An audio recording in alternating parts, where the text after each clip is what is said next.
4 اسباب ہیں ایمان کی تقویت کے. اس میں سب سے پہلا سبب ہے تمام کائنات کے نقشوں کا انکار کرنا قدرت کے مقابلے میں. کرنے والی ذات محض اللہ کی ہے. جتنی اس کی دعوت امت میں عام ہوگی، جتنی اس کی دعوت امت میں عام ہوگی، اللہ رب العزت کی ذات کے ساتھ تعلق کے بڑھنے کا یہی راستہ ہے. ابراہیم علیہ السلام نے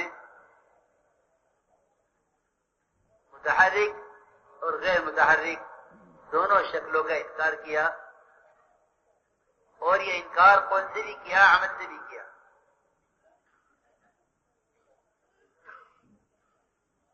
بتوں کا توڑنا یہ غیر متحرک شکل ہے. چاند سورج ستاروں کا انکار کرنا یہ متحرک شکلیں ہیں. ابراہیم علیہ السلام نے دونوں کا انکار کیا، اور دونوں کا انکار کر کے یہ اعلان کر دیا کہ میں نے اللہ کے ہر غیر سے اپنا رخ اللہ کی ذات کی طرف پھیر لیا ہے. تو جی دل کے رخ کے صحیح ہونے کو کہتے ہیں، صرف قبلے کے رخ کھڑے ہونے کو توجیہ نہیں کہتے. نیکی اللہ پر ایسا ایمان لانے کو کہتے ہیں جیسا ایمان لانے کا حکم ہے. آپ رخ کریں مشرق کی طرف مغرب کی طرف، نیکی یہی نہیں ہے. وَلَكِنَّ الْبِرَّ مَنْ آمَنَ بِاللَّهِ. ابراہیم علیہ السلام نے تمام شکلوں کا انکار کیا قدرت کے مقابلے میں، اور ساری شکلوں کو، ان شکلوں کو توڑا ہے جن شکلوں پر حاجت تقسیم کی گئی تھی. بارش کا رب، اولاد کا رب، شفا کا رب، ان پر کام تقسیم کیے گئے تھے. اور اتنی بات نہیں ہے کہ یہ ان کے مقابلے میں اللہ کا انکار کرتے تھے، بالکل نہیں. نتیجے اگر آپ پوچھیں گے ان سے کہ زمین آسمان کس نے بنائے، تو یہ کہیں گے لَخَلَقَهُنَّ الْعَزِيزُ الْعَلِيمُ. یہ اللہ کے منکر نہیں ہیں. انہوں نے اپنے اللہ کے درمیان ان شکلوں کو ذریعہ بنا لیا ہے، ان شکلوں کو ذریعہ بنا لیا ہے. میرے دوستوں، عزیز بزرگوں، جب تک وزیر کی شکل، بت کی شکل، ہر مخلوق کی شکل برابر نہ ہو، اس وقت تک شرک کی رگیں نہیں کٹتی. شرک کی رگیں جب کٹتی ہیں جب اللہ کے مقابلے میں ہر شکل کا انکار کیا جائے. ابراہیم علیہ السلام کے لیے ساری شکلوں کے انکار کے بعد جو امتحان تھا، وہ امتحان یہ تھا کہ عین مدد اور ضرورت کے وقت ہم انتہائی امانتدار فرشتے کو بھیج کر دیکھتے ہیں کہ یہ مدد ہم سے چاہتے ہیں یا ہمارے غیر سے چاہتے ہیں. چنانچہ ابراہیم علیہ السلام کو آگ میں ڈالا جا رہا تھا. آسمان پر ایک کھلبلی بچھی ہوئی تھی. اس دوران جبرائیل علیہ السلام اپنے ساتھ پہاڑ اور پانی کے فرشتے کو لے کر حاضر ہوئے اور مدد کی درخواست کی. ابراہیم علیہ السلام نے صاف انکار فرمایا، اما الیک فلا، کہ ہمیں آپ کی بالکل کوئی کسی قسم کی حاجت آپ سے تعلق نہیں ہے.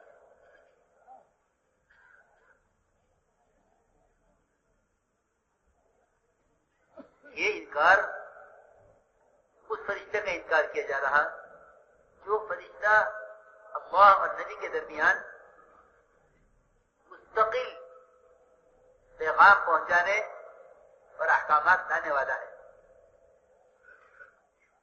کہ ہمیں آپ کی حاجت نہیں. میں لکھا ہے کہ ابراہیم علیہ السلام نے فرمایا کہ جبرائیل نے فرمایا کہ اگر مجھ سے نہیں کہتے تو اللہ سے تو کہو. فرمایا کہ یہ جو کچھ ہو رہا ہے یہ سب اللہ کا حکم اور اس کی فرما برداری میں ہو رہا ہے. وہ میرے حال کو دیکھ رہا ہے. خبر تو اس کو کی جاتی ہے جو بے خبر ہو. اس لیے ہمیں آپ کی حاجت نہیں ہے. میرے دوستوں بزرگوں، اس واقعے سے امت کو اللہ کے ساتھ گمان کی طاقت کی تعلیم دینی ہے. امت کو اللہ کے ساتھ گمان کی حقیقت کی تعلیم دینی ہے کہ حقیقت میں گمان کسے کہتے ہیں؟ ظن یقین کو کہتے ہیں، خیال کو نہیں کہتے. ظن یقین کو کہتے ہیں، خیال کو نہیں کہتے. ظن یقین کے معنی میں ہے یہاں کہ ظن اتنی بڑی طاقت اور اتنی بڑی قوت ہے جو جبرائیل کا انکار کروا دے کہ اللہ کی مخلوق میں جبرائیل سے بڑی طاقت کوئی نہیں ہے. لیکن مخلوق ہونا کافی ہے اللہ کے مقابلے میں انکار کرنے اور اللہ کی ذات عالی سے بغیر اس کے براہ راست فائدہ اٹھانے کے لیے. اللہ نے آگ کو حکم براہ راست دیا، قلنا یا نار کونی بردا وسلام علی ابراہیم. یہ آگ کو حکم براہ راست ہے، بغیر کسی شکل کو استعمال کیے ہوئے آگ کو ٹھنڈا کرنے کے لیے. آگ کو بجھایا نہیں، آگ کو اپنے عمل سے ٹھنڈا کیا. آگ کو اپنے عمل سے ٹھنڈا کیا کہ جب تم نے اپنے اور ہمارے درمیان کسی کو ذریعہ نہیں بنایا تو ہم نے بھی اپنے آگ کے درمیان کسی کو ذریعہ نہیں بنایا. میرے دوستوں بزرگوں عزیزوں، ایمان کے بغیر اللہ کے ساتھ گمان ٹھیک نہیں ہو سکتا. اس لیے سب سے پہلی چیز اس سارے کائنات کے نقشوں میں کے مقابلے میں اللہ کی ذات کے ساتھ گمان ٹھیک کرنا یہ ایمان کا سب سے پہلے تقاضا ہے. کیونکہ اللہ نے فرمایا ہے میں اپنے بندے کے گمان کے ساتھ ہوں. اس لیے میں نے عرض کیا کہ ایمان کی تقویت کا سب سے پہلا سبب تمام کائنات کے نقشوں کے مقابلے میں اللہ کی ذات سے ہونے کی دعوت دینا اور ہر ارادے کے وقت اپنے ارادے کو اللہ کی مشیت پر موقوف کرنا یہ ایمان کا تقاضا ہے. کیونکہ اللہ رب العزت کو دعوت پسند ہے، دعا پسند ہے، دعویٰ پسند نہیں ہے.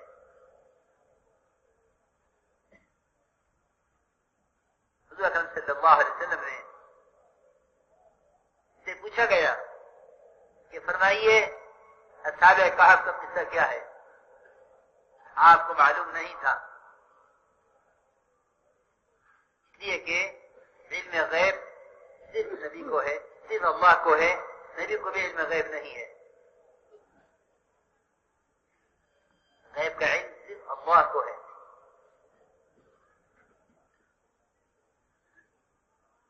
پوچھا گیا بتلائیے اصحاب کہف کا واقعہ کیا ہے؟ آپ نے فرمایا میں کل بتلاؤں گا اصحاب کہف کا قصہ کیا ہے.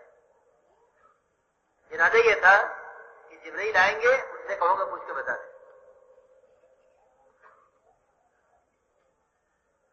اس پر اللہ کی طرف سے تنبیہ ہوئی کہ نبی جی آپ نے ہمارے بغیر کیسے کہہ دیا کہ میں کل بتاؤں گا اصحاب کہف کون تھے؟ 15 دن تک وحی نہیں آئی صرف اس بات پر کہ ہماری مشیت کے بغیر آپ نے کیسے کہہ دیا کہ میں کل بتاؤں گا اصحاب کہف کون تھے. میں لکھا ہے 15 دن وحی بند رہی. 15 دن کے بعد یہ وحی آئی کہ نبی جی کبھی یہ نہ کہنا کہ یہ کام میں کل کر دوں گا، जब तक आप अपने इरादे को हमारी मशीयत पर मौकूफ न करें। ला तक़ूलना लिशैइन इन्नी फ़ाइलुन ज़ालिका गदन इल्ला अन यशा अल्लाह वज़कुर रब्बका इज़ा नसीता। यहाँ जिक्र से मुराद इंशाअल्लाह कहना है। ये मैं ईमान की तक़वियत का एक सबब मैंने अर्ज किया है कि जितने मखलूक़ात में तग़य्युरात पेश आते हैं उन सब को बराह रास्त सिर्फ बगैर किसी सबब के अल्लाह की जात की तरफ तन्हा मंसूब करना ये ईमान का तकाजा है। वरना कायनात में पेश आने वाले तग़य्युरात को कायनात से जोड़ना यही शिर्क है। और ये भी मैं सराहतन अर्ज कर दूं कि साइंस जिसको लोग समझते हैं कि इल्म है, ये सिर्फ महज शिर्क सिखाने वाला रास्ता है कि मखलूक को मखलूक से समझकर चलना, एक मखलूक को खालिक से समझकर चलना, ये शिर्क और ईमान का फर्क है। शिर्क और ईमान का फर्क यही है कि मखलूक को मखलूक से समझकर चलना या मखलूक को खालिक से समझकर चलना, यही कुफ्र शिर्क और ईमान का फर्क है। जितने ज़मीन और आसमान के दरमियान तग़य्युरात पेश आते हैं वो सिर्फ महज अल्लाह के हुक्म और अल्लाह की जात से मुताल्लिक़ है। कायनात को कायनात से समझना इसलिए शिर्क का खुलासा है। दुनिया में हर पेश आने वाली चीज को बराह रास्त अल्लाह के हुक्म और उसकी जात से मुताल्लिक़ यकीन करना ये ईमान का तकाज़ा है। तो मेरा मोहतरम दोस्त बुजुर्ग বলেন যে এই ঈমান যেটা বলে যে এটাকে শক্তিশালী করা, তো সাহাবা রাদিয়াল্লাহু তাআলা আজমাইন তারা ঈমানকে শক্তিশালী করতেছেন, তাদেরকে ঈমান শক্তিশালী করার হুকুম করা হইতেছে। তো ঈমানকে শক্তিশালী করার অনেকগুলা উপায় আছে। উনি বলেন যে 4টা আসবাব আছে। তো আমি এটাকে তফসিলের সঙ্গে বলবো। প্রথম আসবাব যেটা, প্রথম সবব যেটা ঈমানকে শক্তিশালী করা, ঈমানের মধ্যে শক্তি অর্জন করার যে সব প্রথম যেটা তরিকা পদ্ধতি অথবা প্রথম আসবাব সেটা হলো এই যে আল্লাহ তাআলার কুদরতের মোকাবেলায় সৃষ্টি জগতের সমস্ত সৃষ্টি মখলুকাত এর যত নকশা মানুষ দেখে অথবা অনুভব করে এসব জিনিসকে অস্বীকার করা, ইনকার করা আল্লাহ তাআলার কুদরতের মোকাবেলায়। यानी আল্লাহ তাআলা একাই সব কিছু করেন, দুনিয়ার এই মখলুক আর সৃষ্টি কিছুই করতে পারে না, এই কথার দাওয়াত করে। এই দাওয়াতের দ্বারা ঈমান শক্তিশালী হবে। আল্লাহ তাআলার কুদরতের মোকাবেলায় সমস্ত মখলুককে ইনকার করা, এই মখলুক থেকে কিছু হয়। যত নকশা মখলুকের দেখি, ব্যবসা বাণিজ্য বলেন, চাকরি বাকরি বলেন, ক্ষেত খামার বলেন, যত নকশা দুনিয়াতে আমরা দেখি যেগুলো থেকে হওয়া মনে করে থাকি, তো বলে যে এই সবগুলাকে ইনকার করা, অস্বীকার করা আল্লাহ তাআলার কুদরতের মোকাবেলায়, অর্থাৎ আল্লাহ তাআলার কুদরতেই হইতেছে, আল্লাহ তাআলার হুকুমই হইতেছে, এই সব কিছু দ্বারা কিছুই হয় না। এইটার দাওয়াতের দ্বারা ঈমান শক্তিশালী হবে, ঈমানের মধ্যে শক্তি অর্জন হবে। হযরত ইব্রাহিম আলাইহিস সালাতু ওয়াস সালাম তিনি একদিকে যেরকম জড় জিনিসের ইনকার আর অস্বীকার করলেন, যেটা হরকত করে না, মূর্তি। আরেক হলো যেটা হরকত করে, চলে, যেমন চাঁদ সূর্য।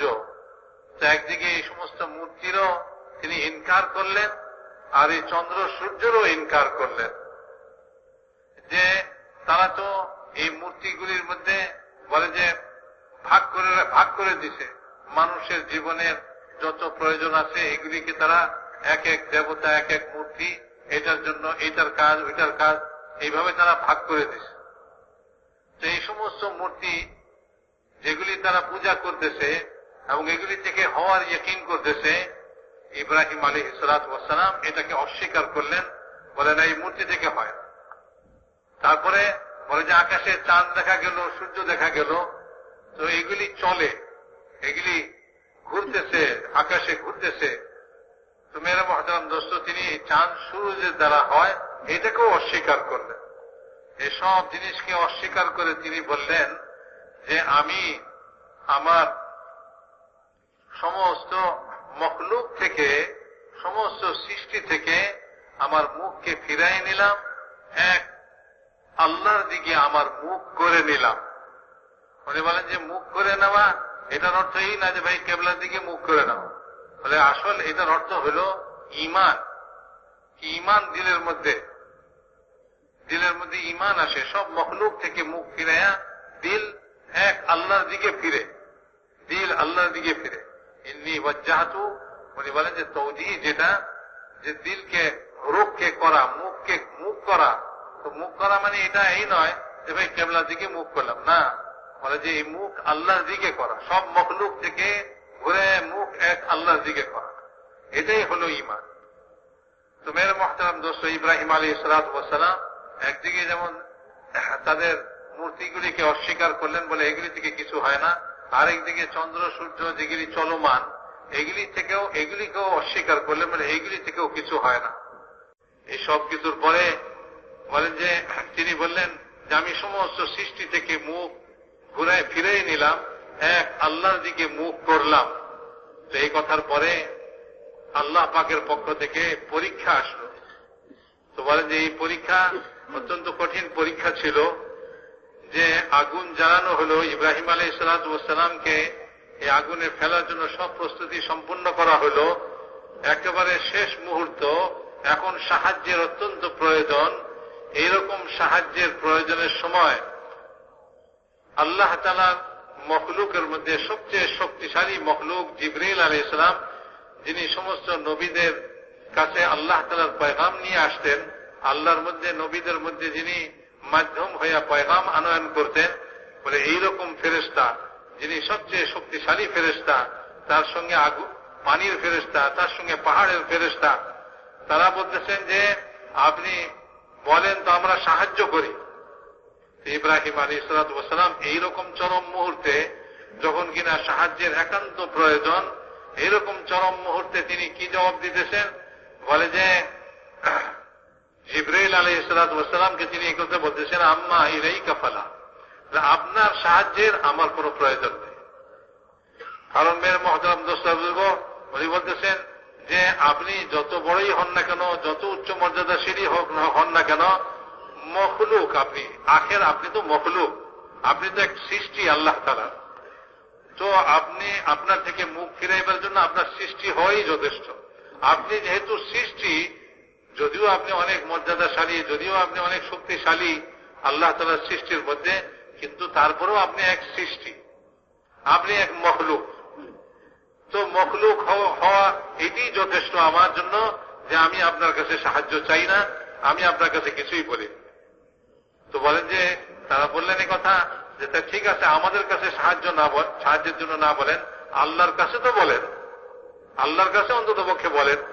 তিনি বলেন যে আল্লাহ তাআলার হুকুমের উপরে আমার জান যাইতেছে, আল্লাহ তাআলার হুকুমের উপরে আমি প্রাণ দিতেছি, আল্লাহ তাআলা সবকিছু দেখতেছেন, আল্লাহ তাআলা সবকিছু জানেন।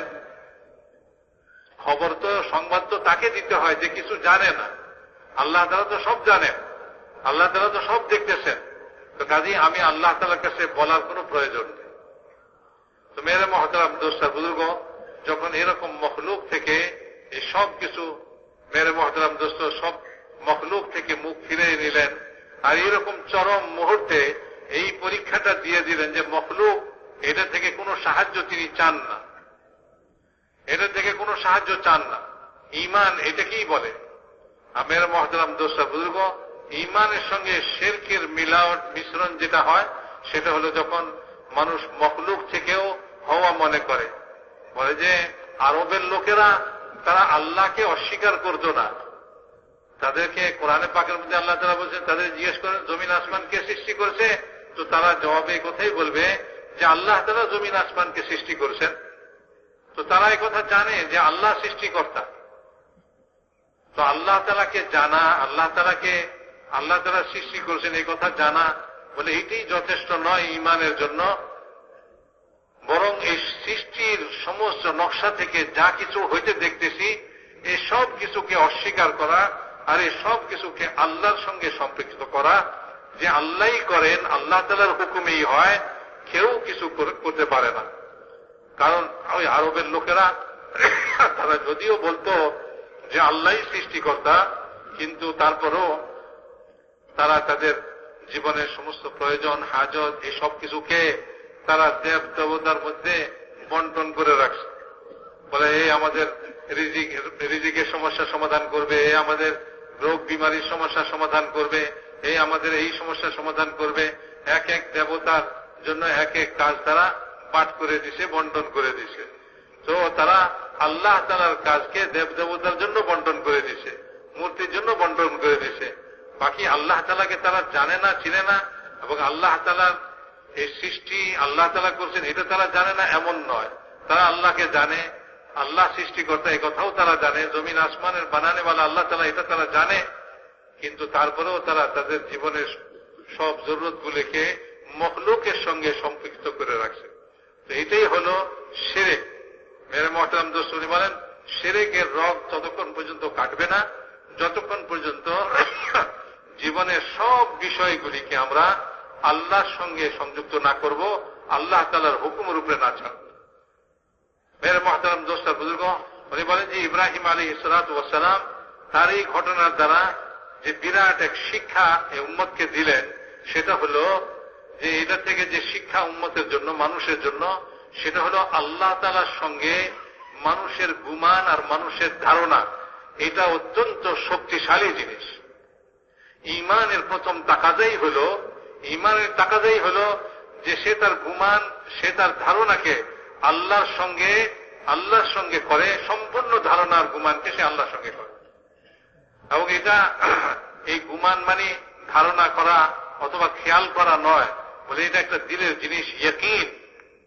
এই গুমান এটা দিলের ইয়াকিন। আল্লাহ তাআলার সঙ্গে সব জিনিসের সম্পর্ক আল্লাহর সঙ্গে হবে, গুমান আল্লাহর সঙ্গে হবে। এইটা বড় শক্তিশালী জিনিস, যেটার উপরে আল্লাহ তাআলা বলছে যে এই গুমান বান্দা আমার সম্পর্কে যেরকম গুমান করে, যেরকম ইয়াকিন করে, আমি তার সঙ্গে ওই রকম মামলা, ওই রকম তার সঙ্গে আমি ব্যবহার করে থাকি। তো এখানে ইব্রাহিম আলাইহিস সালাতু ওয়াস সালাম তার ইয়াকিন আর তার গুমান কি দেখাইতেছেন, বলে আল্লাহর সঙ্গে, মখলুকের সঙ্গে কোন গুমান, কোন ইয়াকিন মখলুকের সঙ্গে সম্পৃক্ততা নাই, সম্পূর্ণ গুমান আর ইয়াকিন আল্লাহ তাআলার সঙ্গে। তো মেরে মুহতারাম দোস্ত বুজুর্গ, যে এই গুমানটাকে, দিলের গুমান আর ধারণাটাকে, ইয়াকিনটাকে আল্লাহর সঙ্গে মজবুত করতে হবে। এটাই ঈমানের তাকাজা। ঈমান এটাই চায় যে তোমার ধারণা সম্পূর্ণরূপে তুমি তোমার ইয়াকিন আল্লাহর সঙ্গে সংযুক্ত করো, কোন মখলুকের সঙ্গে তোমার এই ঈমান আর ইয়াকিনের সংযুক্ত না। মেরে মুহতারাম দোস্ত বুজুর্গ, যখন মানুষের ইয়াকিন এই পর্যায়ে পৌঁছে, তো আল্লাহ পাক তার সঙ্গে ওই রকম ব্যবহার করেন। যখন ইব্রাহিম আলাইহিস সালাতু ওয়াস সালাম জিবরাইল আলাইহিস সালামের সাহায্য চাইলেন না, এবং আল্লাহ তাআলার কাছেও নিজে বলার প্রয়োজন মনে করলেন না, তো আল্লাহ রাব্বুল ইজ্জত আগুনকে আগুনই রাখলেন, কিন্তু আল্লাহ তাআলা আগুনের উপরে হুকুম নাযিল করলেন। আগুনকে নিভিয়ে দেন নাই, আগুনকে শেষ করে দেন নাই, আগুনকে আগুনের মতোই রাখছেন, কিন্তু তার উপরে সরাসরি আল্লাহ পাকের হুকুম নাযিল হইল আগুনের উপরে, হে আগুন ঠান্ডা হয়ে যাও। কুল্লা ইয়া নারু কুনি বারদাম ওয়া সালামান আলা ইব্রাহিম, বলে যে এই হুকুম সরাসরি আগুনের উপরে আসলো যে তুমি ঠান্ডা শান্তিদায়ক হয়ে যাও। তো আল্লাহ তাআলার হুকুম আগুনের উপরে আসলো। এটা কখন হলো? যখন কিনা আল্লাহ তাআলার সঙ্গে ইব্রাহিম আলাইহিস সালাতু ওয়াস সালামের গুমান এবং ইব্রাহিম আলাইহিস সালাতু ওয়াস সালামের ইয়াকিন এই পর্যায়ে পৌঁছলো যে এর মধ্যে মখলুকের কোন রকম মিশ্রণ নাই, মখলুকের কোন রকম সম্পর্ক নাই, সম্পূর্ণ মখলুক থেকে কেটে এক আল্লাহর দিকে ঝুঁকলেন, আল্লাহর উপরে ইয়াকিন করলেন। সেই জন্য মেরে মুহতারাম দোস্ত বুজুর্গ, আমাদের জীবনের প্রত্যেকটা কাজ এটাকে আল্লাহ তাআলার দিকে নিসবত করতে হবে, আল্লাহর দিকে এটাকে সম্পৃক্ত করতে হবে আল্লাহর সঙ্গে, আল্লাহই করছেন। দুনিয়াতে যত রকম পরিবর্তন দেখি, যত রকম হালাত দেখি, যত রকম অবস্থা দেখি সৃষ্টি হইতে, বলে এইটার সম্পর্ক আল্লাহর সঙ্গে লাগাইতে হবে, যে আল্লাহই করতেছেন এটা। যে ভালো মন্দ সব রকমের অবস্থায় আমরা দেখি, বলে সব অবস্থার সৃষ্টিকর্তা এক আল্লাহ তাআলা। এটার মধ্যে মখলুকের কোনো দখল নাই। বলে যে যখন কেউ মখলুক থেকে এই সমস্ত হালাতের সৃষ্টি হওয়া মনে করে, তো এইটাই শিরক, আল্লাহর সঙ্গে শিরক করে। তো প্রত্যেকটা জিনিসকে আল্লাহর সঙ্গে সম্পৃক্ত করতে হবে।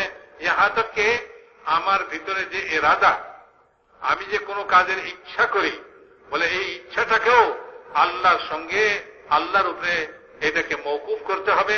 যে আল্লাহ যদি চান, আল্লাহ তাআলার চাওয়ার উপরে হবে, আমার ইচ্ছায় হবে না, আমার ইরাদায় হবে না। কোনো কাজ আমি করতে পারবো না, প্রত্যেকটা কাজ আল্লাহ তাআলার ইচ্ছায় হবে, আল্লাহ তাআলার ইচ্ছার উপরে এটাকে নির্ভর করাইতে হবে।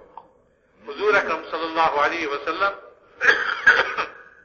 তারা যখন কাফেররা যখন হুজুর সাল্লাল্লাহু আলাইহি ওয়াসাল্লামের কাছে আসহাবে কাহফের ঘটনা সম্পর্কে জিজ্ঞাসা করলো, তো রাসূলুল্লাহ সাল্লাল্লাহু আলাইহি ওয়াসাল্লাম বললেন যে ঠিক আছে, আমি আগামীকাল বলবো।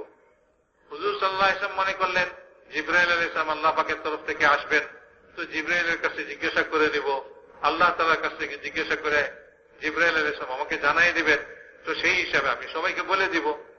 তো রাসূলুল্লাহ সাল্লাল্লাহু আলাইহি ওয়াসাল্লাম এখানে এই কথা বললেন আগামীকাল বলবো।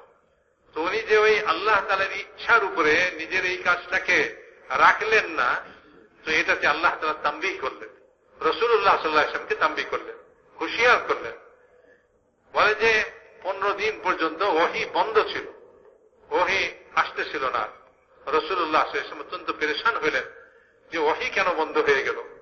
এরপরে যখন প্রথম ওহী নাজিল হইল, তো ওই ওহীর মধ্যে হুজুর সাল্লাল্লাহু আলাইহি ওয়াসাল্লামকে এই কথাই বলা হলো যে আপনি, নবীজি, আপনি কোন কাজকে এইভাবে বলবেন না যে আমি করব, প্রত্যেকটা কাজকে আপনি আল্লাহর উপরে ছাড়বেন, আল্লাহর উপরে, আল্লাহর ইরাদার উপরে এটাকে ছাড়বেন, ইনশাআল্লাহ বলবেন।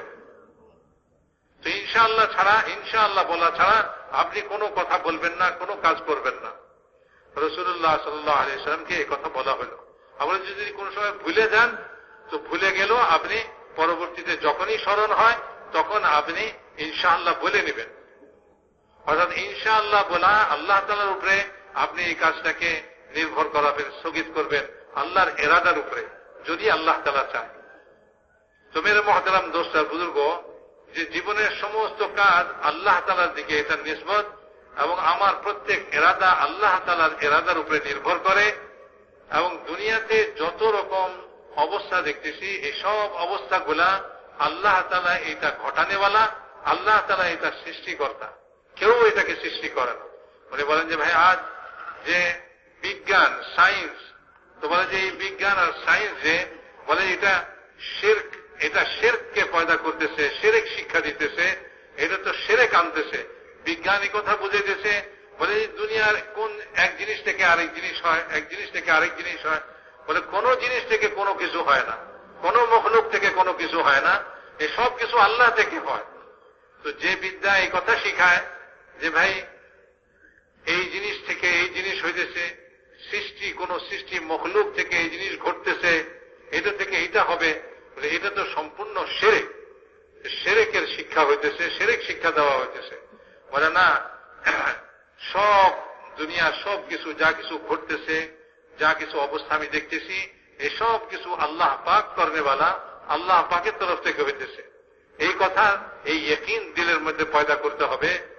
তো দাওয়াতের রাস্তায় মেরে মুহতারাম দোস্ত আর বুজুর্গ, এই সমস্ত মখলুককে ইনকার করা, এক আল্লাহ পাকের কুদরতের সঙ্গে সব জিনিসকে সংযুক্ত করা, এসব আল্লাহ পাকের কুদরতে হইতেছে।